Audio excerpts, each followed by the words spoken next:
പുഴമുറിച്ച് കുതിരപ്പുറത്ത് വരുന്ന ചന്തുവിനെയും മുണ്ടുമടക്കി കുത്തി മീശ പിരിക്കുന്ന മംഗലശ്ശേരി നീലകണ്ഠനെയും മാടമ്പള്ളി മനയുടെ തെക്കിനിത്താഴ് തുറന്ന നാഗവല്ലിയെയും ഇനി തിയേറ്ററുകളിൽ കാണാം.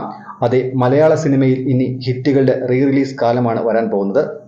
ഒരു വടക്കൻ വീരഗാഥയും മണിച്ചിത്രത്താഴും ദേവാസുരവും ആറാം തമ്പുരാനും ദേവദൂതനും ഉൾപ്പെടെ 10ഓളം സിനിമകൾ പുതിയ കാലത്തിന്റെ മിഴിവോടും മികവോടും കൂടെ തിയേറ്ററുകളിലേക്ക് എത്താൻ പോവുകയാണ്. എസ് ക്യൂബ് ഫിലിംസാണ് മലയാള സിനിമയിലെ ഇതിഹാസമായ ഒരു വടക്കൻ വീരഗാഥ 35 വർഷത്തിന് ശേഷം വീണ്ടും പ്രേക്ഷകരിലേക്ക് എത്തിക്കുന്നത്. ഇതിനുള്ള പ്രാഥമിക ജോലികൾ പൂർത്തിയാക്കി. പുറത്തിറങ്ങി 31 വർഷമായിട്ടും പുതുമ നഷ്ടപ്പെടാത്ത മണിച്ചിത്രത്താഴ് പുതിയ സാങ്കേതിക വിദ്യ ഉപയോഗിച്ചുള്ള റീമാസ്റ്ററിംഗ് ജോലികൾ പൂർത്തിയാക്കി ഫസ്റ്റ് കോപ്പി ആയിട്ടുണ്ട്. ജൂലൈ 12 ഓഗസ്റ്റ് 17 ചിത്രം റിലീസ് ചെയ്യും.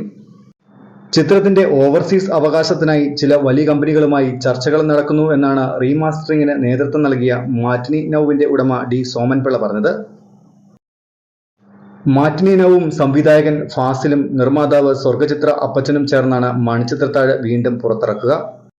റിലീസിന് തയ്യാറെടുക്കുന്ന കാലാപാനി, വല്യേട്ടൻ, ദേവാസുരം, ആറാം തമ്പുരാൻ, 1921 തുടങ്ങിയ ചിത്രങ്ങളുടെ റീമാസ്റ്ററിംഗ് ചെയ്യുന്നതും കൊല്ലം ആസ്ഥാനമായ മാറ്റിനി നൗ ആണ്.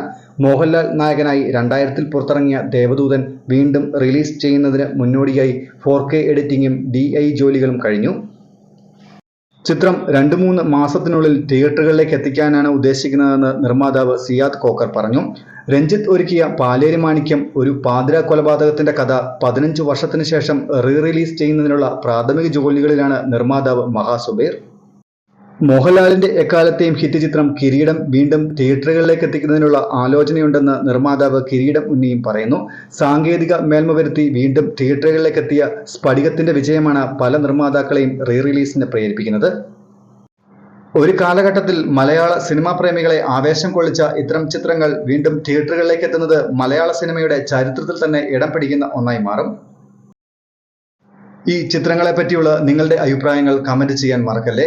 നിങ്ങൾ ഈ ചാനൽ ഇതുവരെ സബ്സ്ക്രൈബ് ചെയ്തില്ലെങ്കിൽ സബ്സ്ക്രൈബ് ചെയ്യാനും മറക്കല്ലേ. മറ്റൊരു വീഡിയോയുമായി വീണ്ടും കാണാം. നന്ദി.